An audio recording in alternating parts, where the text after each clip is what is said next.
Let's make A schedule. ചെയ്യുന്ന കാര്യങ്ങൾക്ക് clarity ഉണ്ടെന്നുണ്ടെങ്കിൽ നമുക്കത് ചെയ്യാനുള്ള മോട്ടിവേഷൻ കൂടും. ക്ലാരിറ്റി എന്ന് പറയുമ്പോൾ എന്തിനു ചെയ്യണു, എവിടെ ചെയ്യുന്നു, എപ്പോൾ ചെയ്യുന്നു. സോ ഈ ക്ലാരിറ്റിക്ക് വേണ്ടി let's make A schedule. Successful ആയിട്ടുള്ള ഏതൊരാളെടുത്താലും അവരുടെ ലൈഫ് ഈസി ആക്കുന്നത് ഡിസിപ്ലിനാണ്. ഡിസിപ്ലിൻ ആയിരിക്കാൻ നമുക്ക് വേണ്ടതും അത് തന്നെ, ഷെഡ്യൂൾ. ഞാൻ ഷെഡ്യൂൾ ഉണ്ടാക്കും, പക്ഷെ ഫോളോ ചെയ്യാറില്ല. അങ്ങനെ പറയുന്ന ഒരാളാണോ നിങ്ങൾ? അങ്ങനെയാണെങ്കിൽ എങ്ങനെ ഒരു കറക്റ്റായിട്ടുള്ള ഷെഡ്യൂൾ ഉണ്ടാക്കാമെന്ന് ഞാൻ നിങ്ങൾക്ക് പറഞ്ഞുതരാം. Step number 1, decide the starting point and ending point of the day. ചുരുക്കത്തിൽ പറഞ്ഞു കഴിഞ്ഞാൽ എത്ര മണിക്ക് എഴുന്നേൽക്കണം, എത്ര മണിക്ക് കിടക്കണം, ഈ 2 കാര്യങ്ങൾ മാത്രം ആദ്യം ഫിക്സ് ചെയ്യുക. ഒരു ശരാശരി മനുഷ്യന് വേണ്ടത് 7 മുതൽ 8 മണിക്കൂർ വരെ ഉറക്കമാണ്. അത് കിട്ടിക്കഴിഞ്ഞാൽ തന്നെ അവരുടെ ലൈഫ് അടിപൊളിയായിരിക്കും. എനിക്ക് 7 മണിക്കൂർ മതി എന്നുള്ളതിൻ്റെ പേരിൽ ഞാൻ രാവിലെ 6 മണിക്ക് എഴുന്നേൽക്കുന്നതായിട്ടും രാത്രി 11 മണിക്ക് കിടക്കുന്നതായിട്ടും ഫിക്സ് ചെയ്ത് കഴിഞ്ഞു.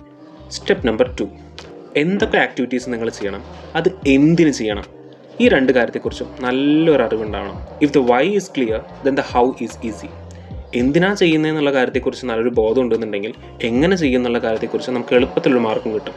സ്റ്റെപ്പ് നമ്പർ 3, ഒരു ദിവസത്തിന് പല ബ്ലോക്കുകളായിട്ട് തിരിക്കുക. ബ്ലോക്കുകളാക്കാൻ നിങ്ങൾക്ക് ബുദ്ധിമുട്ടുണ്ടെന്നുണ്ടെങ്കിൽ അറിയുന്ന ബ്ലോക്കുകളെ ആദ്യം ഡിസൈഡ് ചെയ്യുക. ഉദാഹരണത്തിന് എത്ര മണി തൊട്ട് എത്ര മണി വരെയാണ് ഉറങ്ങണമെന്നുള്ളതിന് നിങ്ങൾക്കൊരു ബ്ലോക്കാക്കിയിട്ട് തിരിക്കാം. സോ എത്ര മണിക്ക് എഴുന്നേൽക്കുകയാണെന്ന് അറിയുകയാണെന്നുണ്ടെങ്കിൽ അതിനനുസരിച്ച് നമുക്ക് ബാക്കിയുള്ള കാര്യങ്ങൾ എന്ത് ചെയ്യാം, ഷെഡ്യൂൾ ചെയ്യാവുന്നേ ഉള്ളൂ. അതായത് നിങ്ങൾക്ക് ഏറ്റവും പ്രയോറിറ്റി ഉള്ള കാര്യം ഏതാണെന്നുള്ളത് ആദ്യം ഫിക്സ് ചെയ്യുക. അത് എത്ര മണി തൊട്ട് എത്ര മണി വരെയാണ് ചെയ്യണമെന്ന് ഫിക്സ് ചെയ്യുക. ആ ഒരു ബ്ലോക്കുകളൊക്കെ നമ്മൾ കറക്റ്റായിട്ട് പ്ലാൻ ചെയ്യുമ്പോൾ ഓട്ടോമാറ്റിക്കലി നമുക്ക് കുറച്ച് മണിക്കൂറുകൾ അവിടെ ഇവിടെയും ഗ്യാപ്പ് കിട്ടും. ആ ഗ്യാപ്പിൽ എന്തൊക്കെ ആക്ടിവിറ്റീസ് നമുക്ക് ചെയ്യാൻ പറ്റും എന്നുള്ളത് ആലോചിച്ച് അവിടെ അതാത് ആക്ടിവിറ്റീസ് ഫില്ല് ചെയ്യുക. സ്റ്റെപ്പ് നമ്പർ 4, വർക്കൗട്ടിന് വേണ്ടിയിട്ടാണെങ്കിലോ അല്ലെങ്കിൽ നിങ്ങൾ ഏത് തരത്തിലുള്ള ആക്ടിവിറ്റിയാണ് നിങ്ങളുടെ ലൈഫിൽ ഇംപ്ലിമെൻറ്റ് ചെയ്യാൻ താല്പര്യപ്പെടുന്നത് അതിന് അതിൻ്റേതായിട്ടുള്ളൊരു സ്ഥലം, സമയം, ഇത് രണ്ടും ഫിക്സ് ചെയ്യുക. സ്റ്റെപ്പ് നമ്പർ 5, നിങ്ങളൊരു റഫ് പേപ്പറിൽ എഴുതുക. എഴുതുമ്പോൾ നിങ്ങൾക്ക് കുറച്ചും കൂടി ക്ലാരിറ്റി കിട്ടും. എവിടെ എത്ര മണിക്കൂർ സ്പെൻഡ് ചെയ്യണം എന്നുള്ളത് അറിയാൻ പറ്റും. എഴുതിയിട്ട് കാണുന്ന ഒരു സ്ഥലത്ത് ഒട്ടിക്കുക. ഇപ്പം നിങ്ങൾ ഉണ്ടാക്കിയ ഈ ഒരു ഷെഡ്യൂൾ അതൊരിക്കലും പെർഫെക്റ്റ് ആയിട്ടുള്ള ഷെഡ്യൂളില്ല.